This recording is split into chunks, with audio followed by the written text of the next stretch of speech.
All right, so officially, welcome, John. Hello. Thank you for joining. Um, a little bit later than usual, but there is no time, so let's um, let's have a little look at today's quote, and then we'll go into the lesson.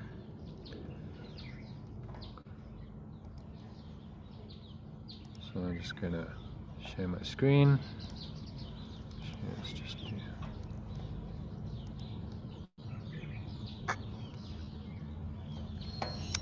All right, so yeah, that's quite a small quote. So let me just expand this Yeah, a bit. If you can yeah, read the quote, yeah, I can read that. read Yeah, read okay, Eckhart's so quote, and then it'll lead that us nicely says into our. almost every ego contains at least an element of what we might call victim identity. Some people have such a strong victim image of themselves that it becomes the central core of their ego. Resentment and grievances form an essential part of their sense of self. Even if your grievances are completely justified, you have constructed an identity for yourself that is much like a prison whose bars are made of thought forms. See what you are doing to yourself, or rather, what your mind is doing to you. Feel the emotional attachment you have to your victim story and become aware of the compulsion to think or talk about it. Be there as a witnessing presence of your inner state. You don't have to do anything. With awareness comes transformation and freedom. Quote. Hmm.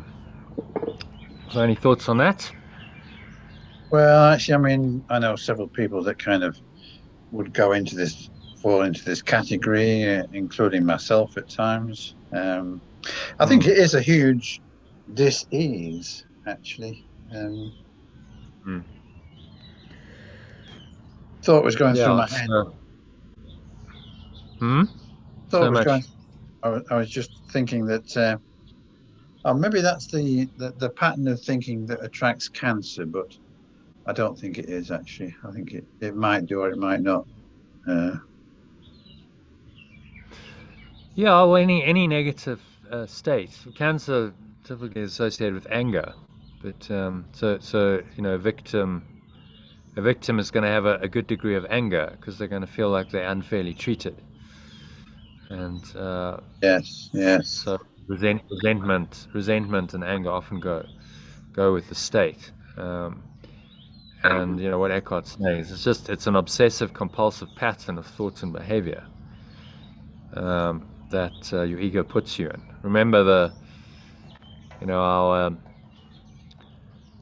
diagram, the hellish state. Hell is the helpless innovator little life that the ego puts you into uh, at the bottom of the ladder. So I've translated when he talks about hell. We've translated that as victimhood. Where are we? Map of Oh, consciousness. really? Oh, really? Because you could put yourself in hell for all sorts of different reasons, really. But Yeah, but it's a nice acronym. The helpless innovator little life.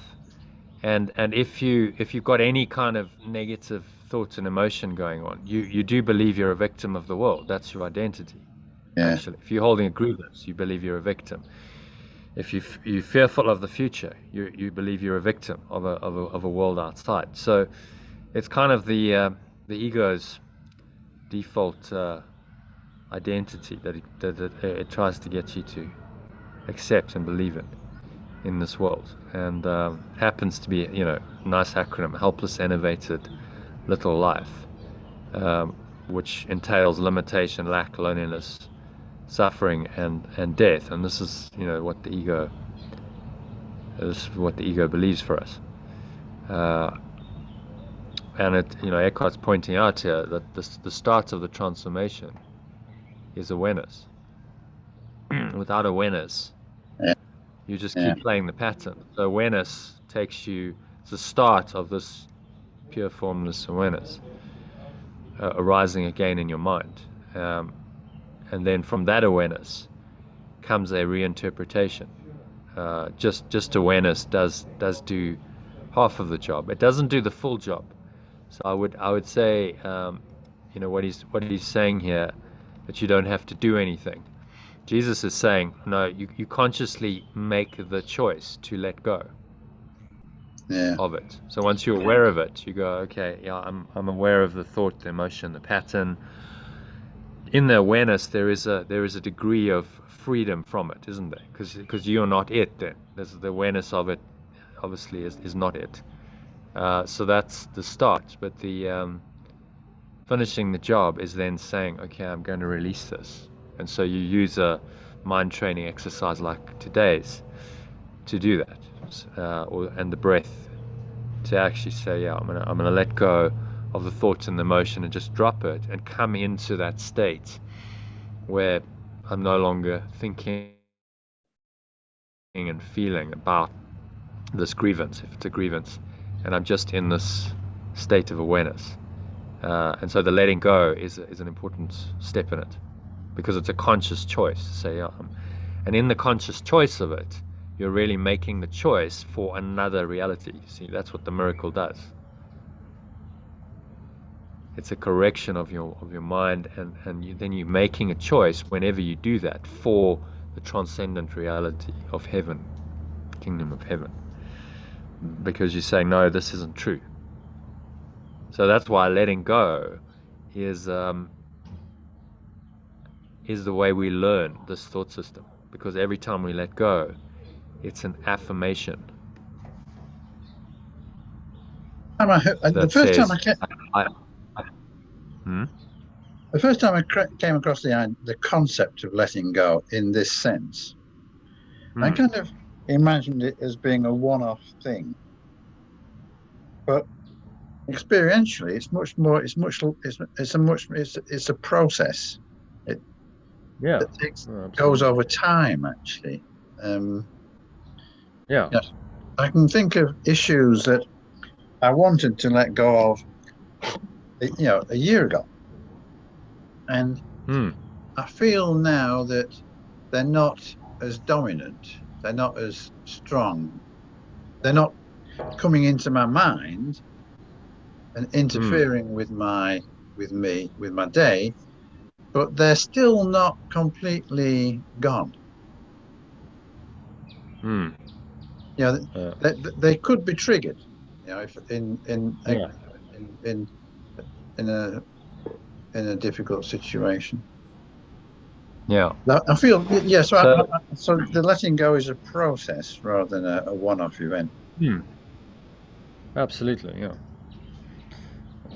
which is why this is a daily practice, and Jesus recognizes that, saying, look, you're not just going to let go of your belief in separation one time. This is going to be a process of correction through your life, and sometimes it takes time. You have a grievance and it's difficult to let go of it, and you have to work on it, and it might have to resurface for you to go, okay, I'm really still holding on to that, so I need to do more letting go on it. So it is a process, but as long as you're in the process, you're doing it, then you're practicing the course. If you're not in the process, then of course you're holding on, and there's no healing that's happening. So he's asking us to be willing to do this, and let go as these things show up in our awareness, and that's the key to freedom. So it's not a one-off. What I like about the course, it's very progressive and systematic. You're not saying, well, you're gonna meditate and suddenly you're gonna come into your samadhi state. He's saying, no, you'll have these grievances and you'll have these issues cropping up in your daily life, and you need to apply this thought system without exception to them, and that's how you'll be learning. I've got an instance of it coming up now, actually, because this I'm going to have a procedure for my prostate, called a TUR. And I'm not going to do it till November, but because it takes a while to kind of recover from it. But with it comes potential erectile dysfunction, sperm no longer comes out, internalized, sexual drive can much diminish, and suddenly all these things are coming up, and I'm thinking, oh, I don't like that, and so I was kind of doing the 10-step process on it last night, and it was very useful actually. Okay. Good. Yeah, well, it's a body identification, isn't it? It is. It is. Yeah. And it's also interesting. Not a body. It's also interesting just to look at what sex is as well, and all the stories we have around it. It's very emotionally charged. Yeah. It's an emotionally charged area for most people, which is why in some of the spiritual traditions they say, you celibacy. You become a Buddhist monk. You commit to a life of celibacy, and in the other tradition, the Christian tradition, that you're going to be celibate because it's a distraction. If you start going after the sex drive to honor that, it's an appetite of the ego, and Jesus says all appetites are are sponsored by the ego. It's a deep-seated one for sure. It's not an easy one to let go of, but I guess this presents you an opportunity. Just say, well, I'm not a body. No, it felt like when I was doing the 10-step, it felt like a kind of an introduction to death, really. Letting go of the sex drive is kind of like a big part of letting go of oneself. Yeah, well, it's interesting because if you think about sex, it's the way that bodies are made in this world. Oh yeah. Without sex, there would be no bodies. So it's pretty foundational to the ego's thought system. So hence I think the huge investment in it, because without the activity we call sex, there are no bodies, and the ego doesn't have bodies now to inhabit and play out its dreams. So that's why there's a very deep-seated investment in it, because without it, the game is over, the dream ends. So that's why spiritual teachings and practices and so on often emphasize a letting go of that. So transcend that level, because that's the level of form, and that's the level of the body, and that's part of the cycle of birth and death. That's what keeps the whole thing going. So I remember Gary Renard making a joke about it. It's quite funny with these kinds of things. He says, most men, they leave their mother's womb, and then they spend the rest of their life trying to get back into another one. Yeah, because it's the mind. No, it's the mind attaching to something falsely and saying this is some kind of pleasure, satisfaction, salvation, ultimately, that lies in the body. And this is something I value.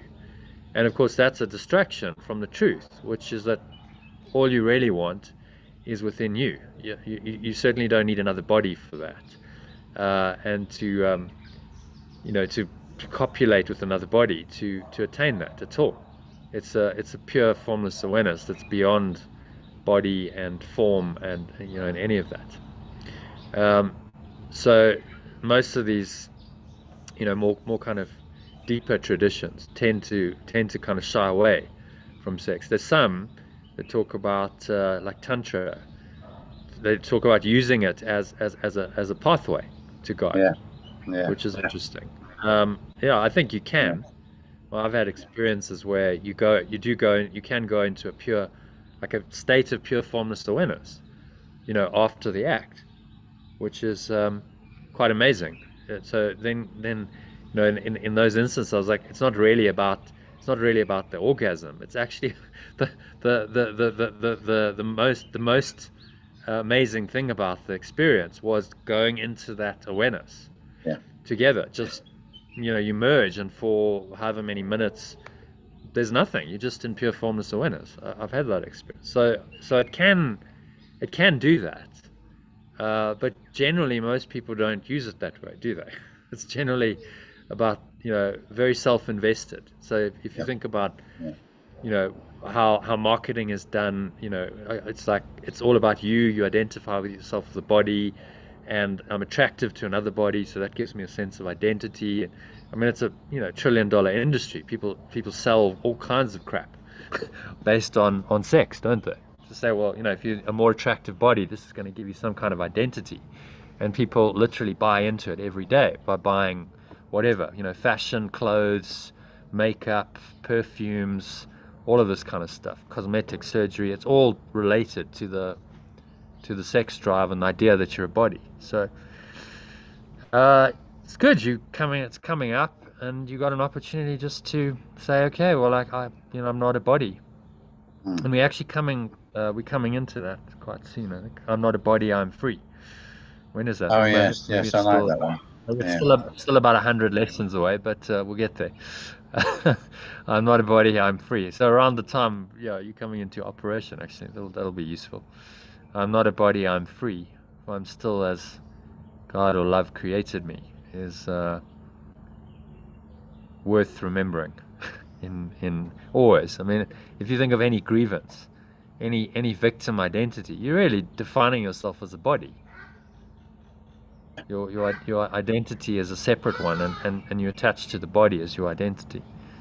So the sex appears to be the flip side of that, an attractive part of it, but it's the same thought system. It's just a different side of it. The ego shows you a different face and says, oh, that's attractive, so identify with that, but forget that actually the body identification is causing you to be a victim, and grievances and attack thoughts, and ultimately sickness and death.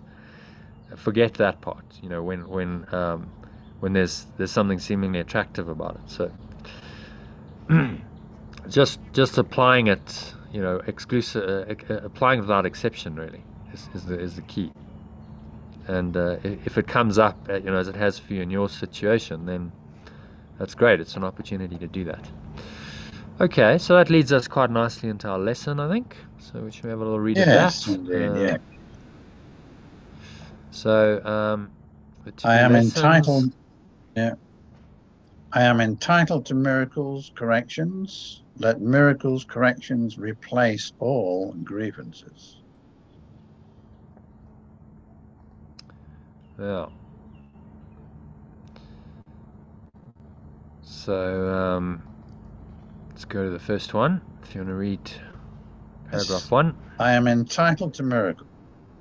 Entitled to miracles because I am under no laws but God's. All right. Do you want to go? Shall I read the first one? Just go straight to the roots to the. Yeah. Well, read both. I'm entitled to miracles. Yeah, because I am under no laws but God's. His laws release me from all grief, replace them with miracles. And I would accept the miracles in place of the grievances, which are but illusions that hide the miracles beyond. Now I would accept only what the laws of God entitle me to have, that I may use it on behalf of the function he has given me.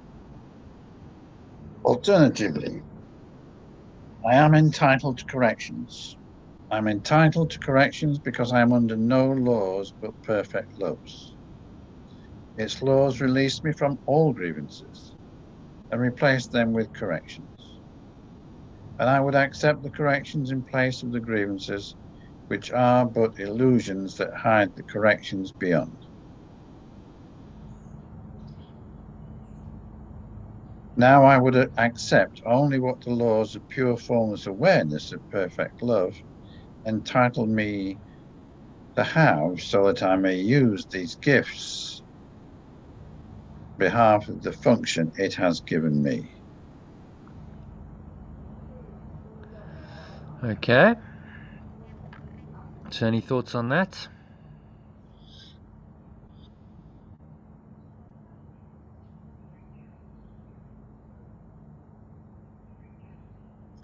Actually, when we get to some of these alternative vocabulary, I kind of think, oh, I prefer the originals. And That's okay. corrections, I do prefer miracles over corrections. Hmm. But it makes you realize what a miracle is. That's the only point It to it. does, yeah. Because I too think, often, like, well, yeah, what is a miracle? And they might be thinking, well, a miracle is something on the level yeah, of form. yeah, yeah, It's some yeah, something I yeah, want. And a correction is like, oh, okay, so that's really what it's a correction in my mind of my own thoughts and belief. And so miracles is much more poetic. But I think a lot of people don't understand. I certainly didn't understand miracles when I started A Course in Miracles. It took me years to like, oh, okay, so that's actually what he means. Wow. Okay. When I started, I thought it was always referring to the external, some kind of phenomenal act, manifestation, because we have the idea of miracles from the Bible, Jesus' miracles of, various miracles he did, apparently. Um, Whereas a correction makes, oh, okay, so it's actually really simple. It's just a change in mind. It's a correction of my perception. That's the miracle, and that's quite easy to do. There's nothing phenomenal about that. It's just a change of my mind and a shift in my perception. So that's the only reason why we use it. I think that yeah. was actually Ken Wapnick's idea. He said a miracle is a Okay. correction. Mm. I So am in any time. any on that? No, I mean, it's good. It's nice. Yeah. Uh, Makes sense. Reminding you, I'm under no laws. Do you want to give a little summary of that? Yeah. Could you just scroll up a bit? Yep. I mean, so what he's saying here is that, you know, corrections is our is our purpose, really. It's what we are gifted to be able to do if we want to, if we so choose to. It's raison d'être, Yeah. our way out of it's our way out of the illusion. Yeah. And out of the laws. So it related to the previous lesson of I'm under no laws but God's. Yeah. It's my way out of my belief in all of these false laws, which are but illusions that hide the miracles beyond. So the correction leads to an awareness of what's beyond it, which is transcendent, pure formless awareness. And that correction always entails a letting go.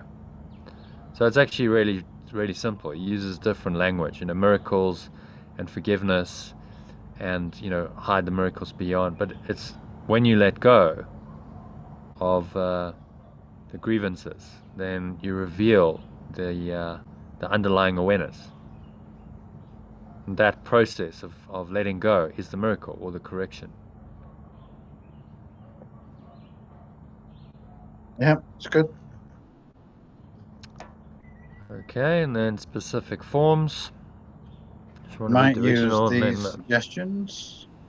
Behind this is a miracle to which I am entitled. Let me not hold a grievance against you, name the person, but offer you the miracle that belongs to you instead. Seen truly, this offers me a miracle. Alternatively, behind this is the correction to which I am entitled. Let me not hold a grievance against you, but offer you the correction that belongs to you instead. Yep, that's nice. Perceive truly, this offers me a correction. Yep, yep, that's good. Yeah, I like those. Yeah. okay. Any thoughts? Well, good practical tips for going through the day with. Hmm. Do you find you're able to use them? Oh yeah, yeah, yeah, always. Okay. And you use the specific forms? I usually use the theme of the day. I am entitled to miracles. Yeah, as the I, I, as the correction. I can rarely remember these specific Yeah. applications. Hmm. I mean, they're good, but Yeah. Still remember them. Yeah. Well, as long as you remember the key idea, yeah, that's the main thing. I'm yeah, I do. entitled to corrections in the situation. I do, and I do apply them. Great. Let let Okay. miracles replace let miracles replace all grievances. By this idea, do I unite my will with the Holy Spirit's, perceive them as one. By this idea, do I accept my release from hell. By this idea, do I express my willingness to have all my illusions according to God's plan for my salvation. I would make no exceptions and no substitutes. I want all of heaven and only heaven as God wills me to have. And everything. Let corrections replace all grievances. By this idea, do I unite my awareness with the awareness of perfect loves and perceive them as one.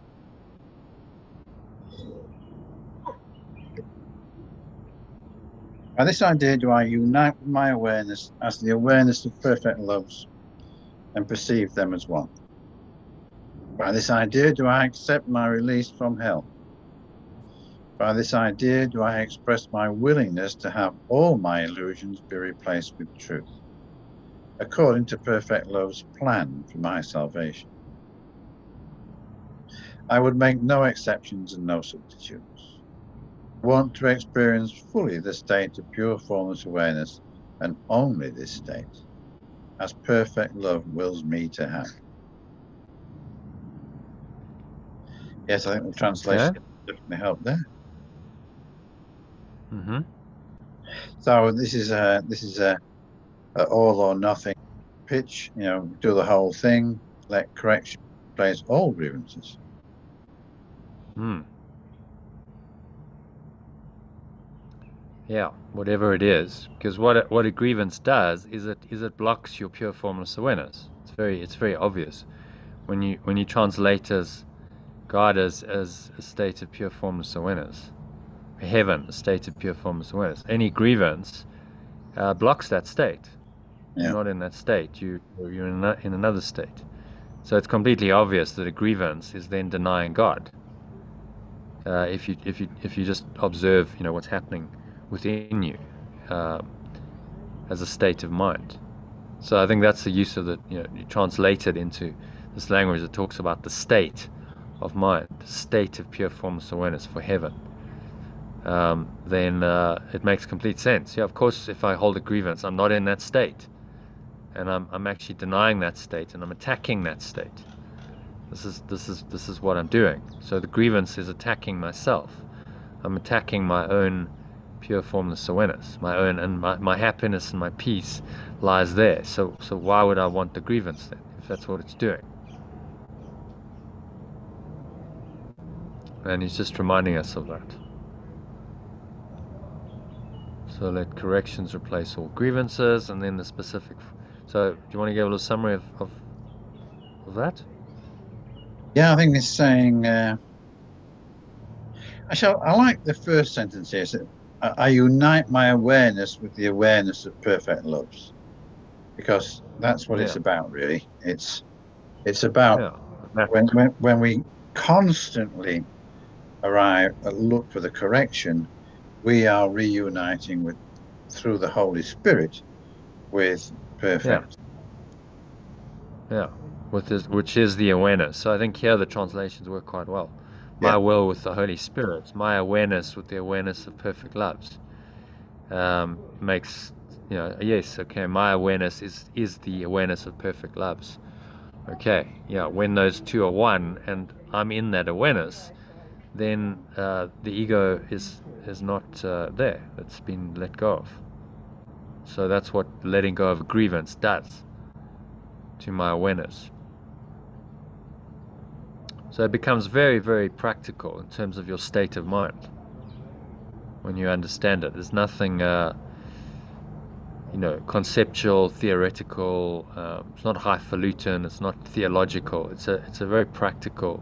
Okay, when you let go of your grievance, then you return your mind to this awareness, which is your own true awareness, and you'll feel much better.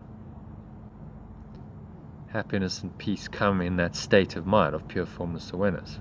They do not come from grievances. Okay, any other thoughts on that? Or No, that's good. okay. So specific forms. I would not hold this grievance apart from my salvation. Which I'll jump to the alternative. But another way of saying that is, I would not hold this grievance apart from my awakening. So I will not hold on to this grievance at the cost of my awakening. Let our grievances be replaced by miracles. Okay, let our grievances be replaced by corrections. Yes. Beyond this is the miracle by which all my grievances are replaced. I find that one very useful, because when you're struggling to let something go, I think it's a really good reminder. Beyond this, there is a miracle by which all my grievances are replaced. Yeah. There is a correction by which all my grievances are replaced. So I can correct it. This is not a permanent state of mind. It's not a permanent error. No. If I'm aware of the error, then this is an invitation for the correction to come in and say, yes, I do want to let this go, which is the form of correction. Letting go of forgiveness is the only correction. I've just seen a couple of things I'm going to fix. So, and let me just do that. So this.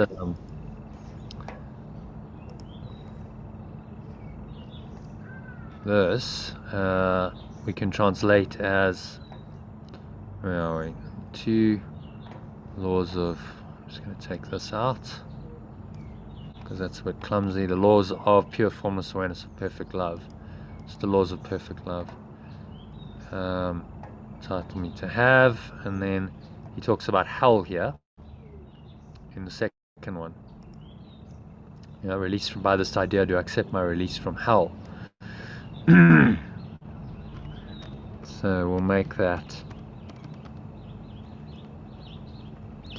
victimhood. Because that's what a grievance does. It puts you into the state of victimhood. So it's, again, very practical.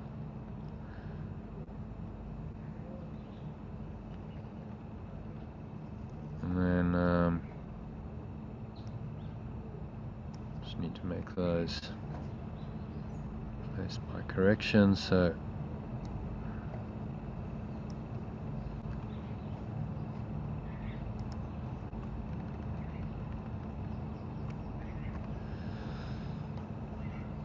okay, so happy with those two? I mean, they're pretty make good sense. Pretty straightforward.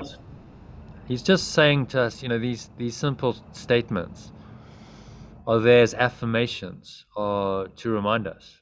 To just say, okay, this is what I want. Let miracles replace all grievances. I'm entitled to miracles. Whatever the form of the lesson is, it's a reminder, okay, there's another way of looking at this situation. I can let it go. As a pattern interrupt, all he's doing is interrupting the default pattern of the ego.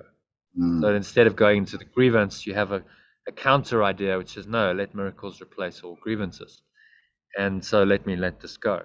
And that's what these lessons are useful for. It's just interrupting the normal pattern repeatedly through the day. So that's why he's saying practice this frequently, because the more you do it, the more you interrupt the pattern of the ego, the more you change your thought system. And ultimately, the Holy Spirit then becomes in charge of it. So it's a very simple but a very powerful methodology. Just repeatedly interrupt the pattern of the ego and change your mind using these simple ideas. And the genius of these ideas are that they're so short. He's giving you really, really short ideas because he knows you're not going to remember a long sentence or two. So just remember let miracles replace all grievances, and use that to interrupt the pattern. So Yeah. it's a very well, from a mind training point of view, it makes a lot of sense what he's doing here, from the understanding of learning and modern psychology and so on. This methodology that's ingrained into the course is makes a huge amount of sense as a transformational tool. You want to, yes, of course, you want to interrupt the pattern of the ego regularly. And he's saying, don't just be, there's one longer practice period. So that's like your longer meditation. But then frequently through the day, you chop yourself up is a big part of it as well, using these ideas. So, hence the breath breaks. And do you ever use those? Or do you just do it in your mind? I do it in my mind mainly. Yeah. But sometimes I'll do a bit of a breathing exercise as well. Do you listen to the recordings I send or not? No, I tend not to. Because sometimes they don't. Okay. So yeah, whatever they're just there to help you as tools. Yeah. I mean, I have on occasion. Yeah. I have on occasion, but not usually. Yeah. Okay. So, any further thoughts on this one? No, it's good. Good. Okay. Shall we do a meditation then? Yeah. Yeah. On this. So,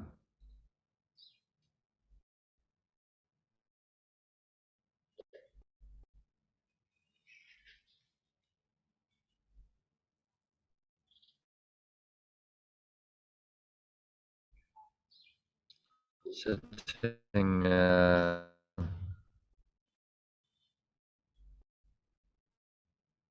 feet shoulder width apart.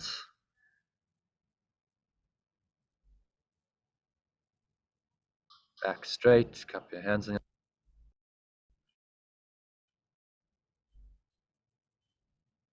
Close your eyes. And start off by taking a nice deep breath in through the nose. So breathing in. Noticing how the stomach rises and the chest rises and the subtle flow of air in through the nostrils. Clenching the sphincter muscle to lock the energy in. Raise the energy up. Spine into your heart center. One hand on your heart, connecting with your heart space. And then draw it up into the crown of your head. Pausing at the top of the inhale. And just bring to mind any grievances. Grievances, any kind of resistance. Maybe it shows up as anger towards someone. Maybe it's just a strong aversion, a feeling that this shouldn't be happening. It shouldn't be the way it is. Sensation in the body. Notice how it's shock in your chest, tightness somewhere, clenched jaw, clenched fist, dry mouth, sweaty palms, nausea, panic attacks at the very extreme. But just notice the subtleties. It's all about awareness. So breathe in, create some space, some light. If it helps you can imagine you breathing in golden or white light into any areas where you're experiencing the darkness and the tension.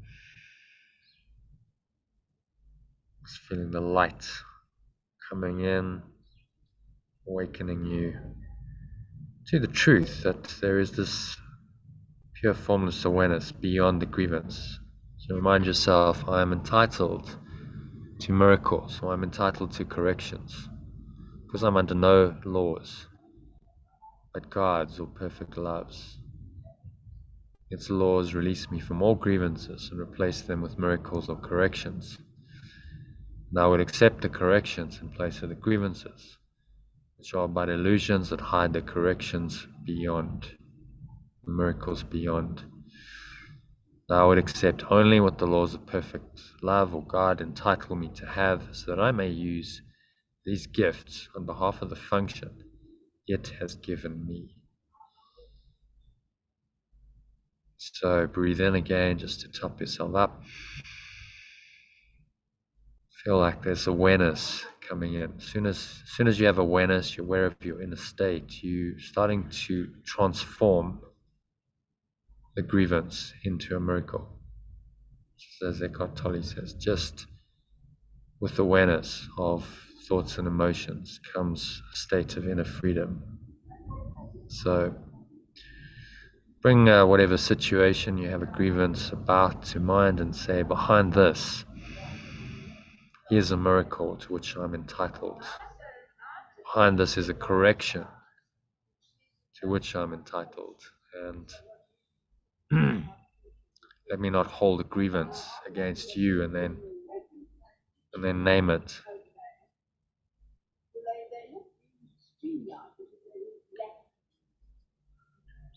So name it and then exhale. And just have a sense of releasing.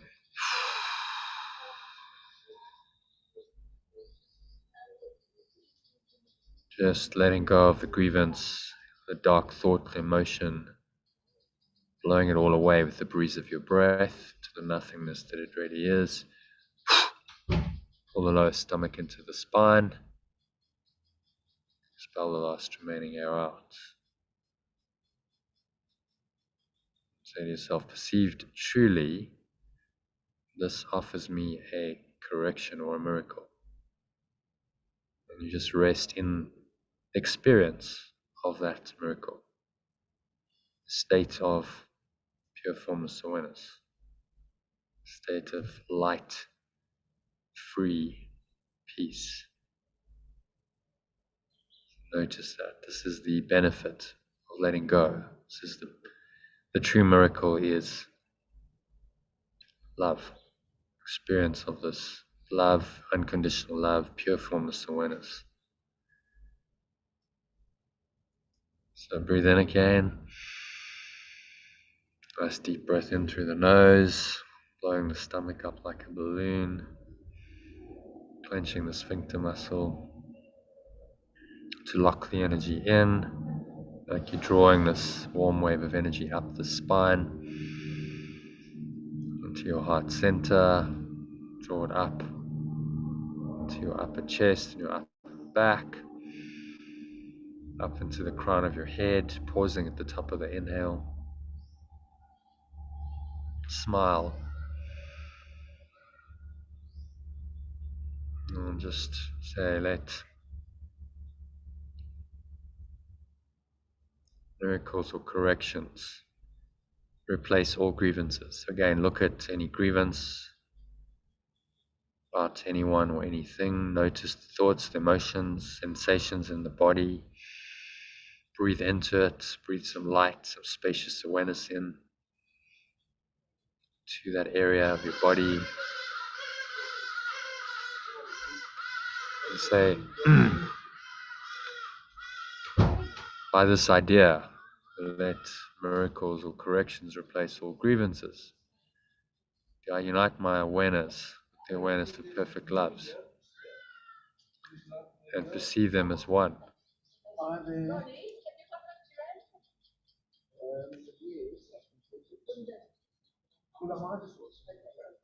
By this idea do I accept my release from victimhood.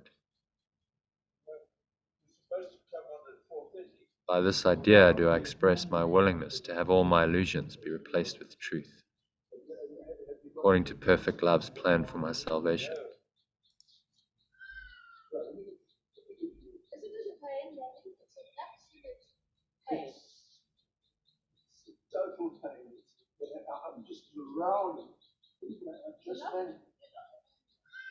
I would make no exceptions and no substitutes.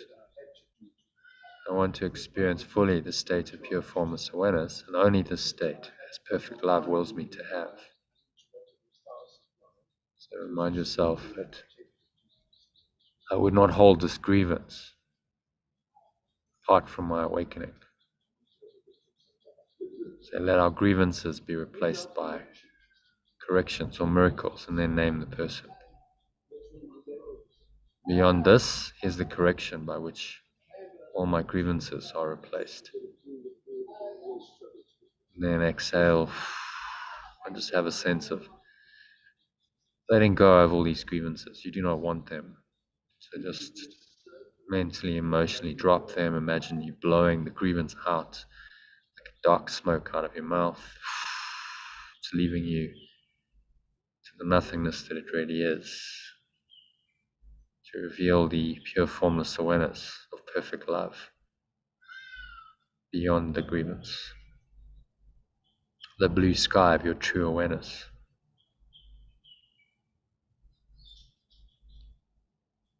So just sink into that for a couple of minutes of deep silence. Remind yourself that all your grievances are gone. They have been replaced by the truth of love, and just surrender into that love for the next couple of minutes of deep contemplative silence.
If any thoughts arise, seemingly disturb this deep peace, just observe them.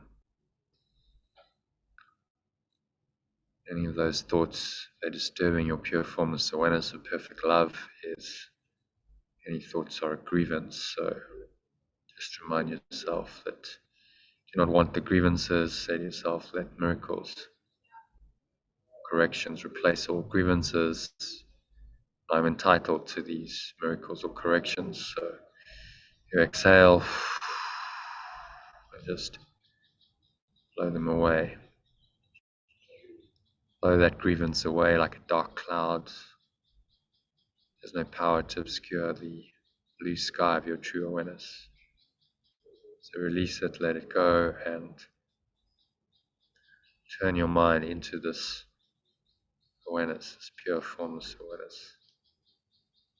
which is the kingdom of heaven. Just experience this deeply and completely for another couple of minutes of deep silence.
So just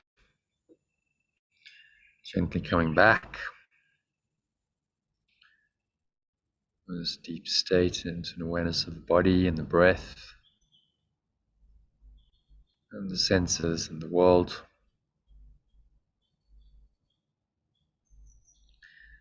And on the count of 3, you're going to open your eyes. So 1, just breathing in, noticing how the stomach rises and the chest rises, subtle flow of air in through the nostrils, clench the sphincter muscle to lock the energy in, like you drawing the energy up the spine into your heart center. Put one hand on your heart, connecting with your heart space. Then draw it all the way up into the crown of your head, pausing at the top of the inhale. And scan your mind, so notice your state of awareness. Maybe it's just pure formless awareness, in which case appreciate it. By noticing it, you can anchor it in. If there's anything still knocking around there, thoughts, emotions, body sensations related that are at all contracted, restricting, limiting, just observe them, breathe into them, and remind yourself, I'm entitled to miracles. I choose miracles over grievances, and be willing to let them go. So let miracles, corrections replace all grievances as you exhale. Just release that energy, letting it all go into the nothingness it really is. Noticing how the air flows out of your mouth, the chest and the stomach suck back in.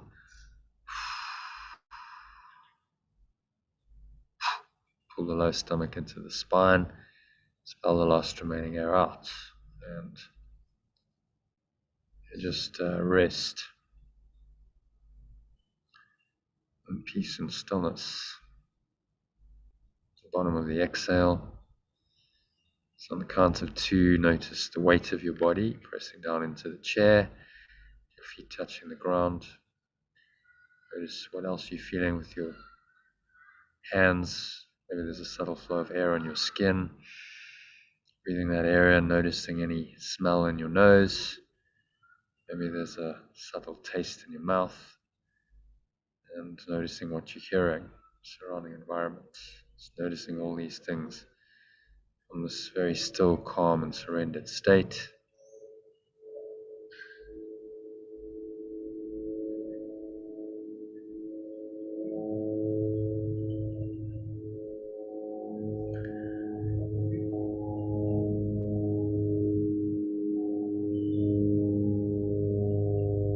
And on the count of 3, you're going to open your eyes. So just looking around, noticing the room, various objects in the room, in this wide, calm state of awareness.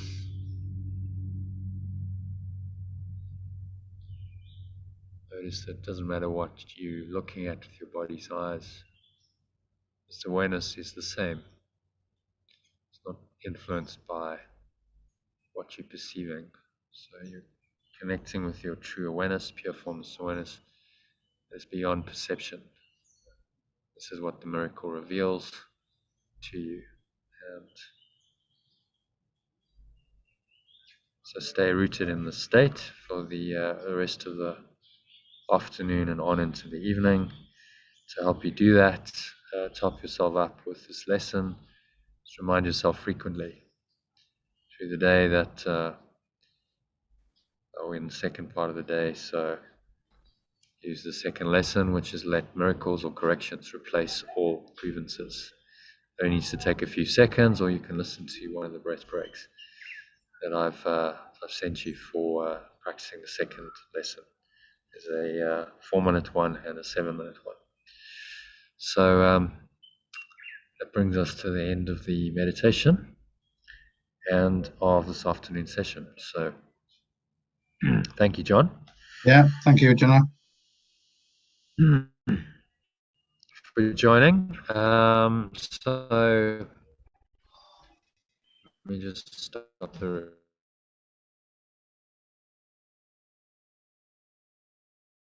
recordings. And